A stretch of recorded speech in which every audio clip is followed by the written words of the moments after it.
Bonjour et bienvenue sur ma chaîne. Aujourd'hui, je vais vous présenter la recette personnalisée des petits pains qu'on appelle batbout au Maroc et qu'on peut farcir de plusieurs façons. Alors, on commence par mélanger 2 cuillères à café de levure, 1 cuillère à café de miel, un peu d'eau tiède. L'avantage du miel, c'est qu'il va accélérer la fermentation de notre levure. Mélangez bien le tout jusqu'à l'obtention d'une mousse et mettez-le de côté.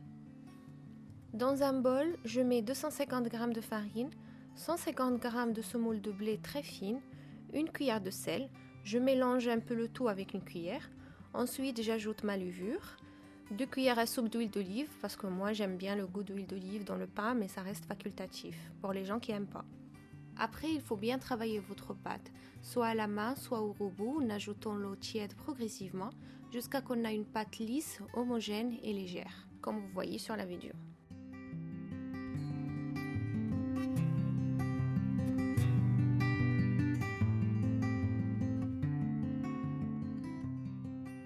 On couvre notre pâte d'un tissu propre et on laisse la pâte se reposer jusqu'à qu'il double de volume.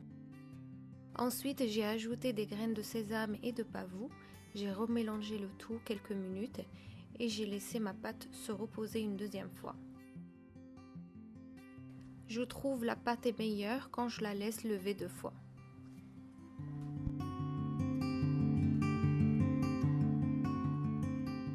Je saupoudre mon plan de travail avec un peu de semoule fine pour que ma pâte ne colle pas et que je puisse la travailler plus facilement.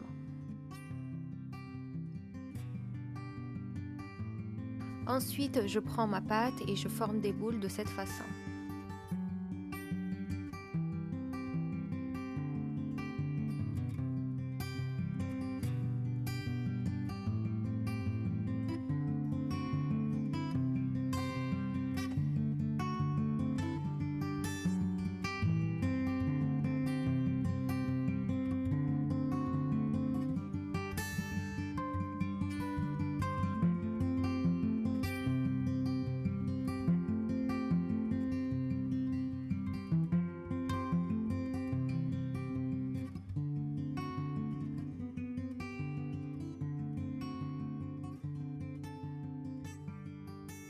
Je reprends chaque boule et à l'aide d'un rouleau à pâtisserie, je l'étale finement.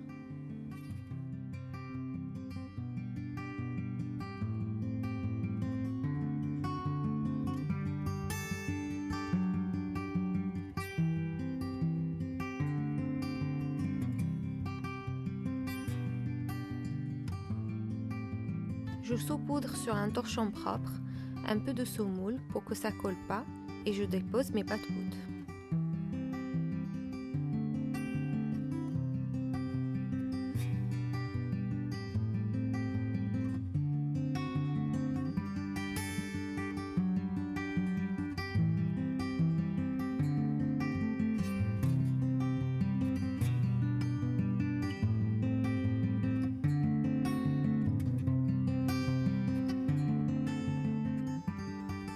J'ai décidé de faire 3 batbout nature qu'on va manger ce soir avec un tagine.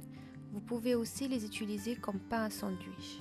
Et les 3 autres, je vais les farcir avec des olives vertes. Vous pouvez les farcir avec des olives noires ou du fromage ou un mélange des 3. Vous avez largement le choix.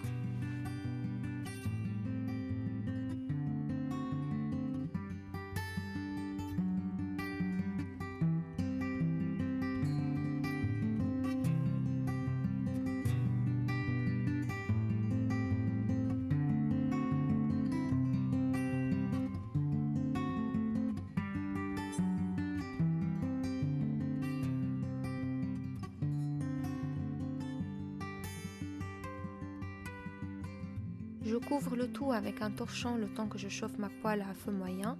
Quand ma poêle est bien chaude, je dépose mes batbout. Dès que le batbout commence à gonfler, comme vous voyez sur la vidéo, la pâte gonfle au fur et à mesure, je retourne mon batbout et je le laisse cuire de l'autre côté.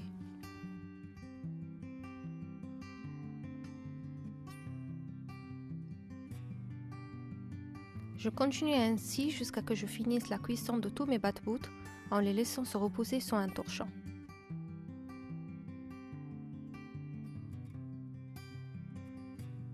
Donc avec les ingrédients utilisés, j'ai obtenu 6 batbout de taille moyenne. Vous pouvez les utiliser de suite ou bien les congeler et les sortir le moment voulu, soit pour accompagner un plat ou pour les garnir. Je vais vous filmer quelques idées de garniture dans mes prochaines vidéos. Et vous pouvez éventuellement les utiliser comme pain à tartiner pour le petit déjeuner.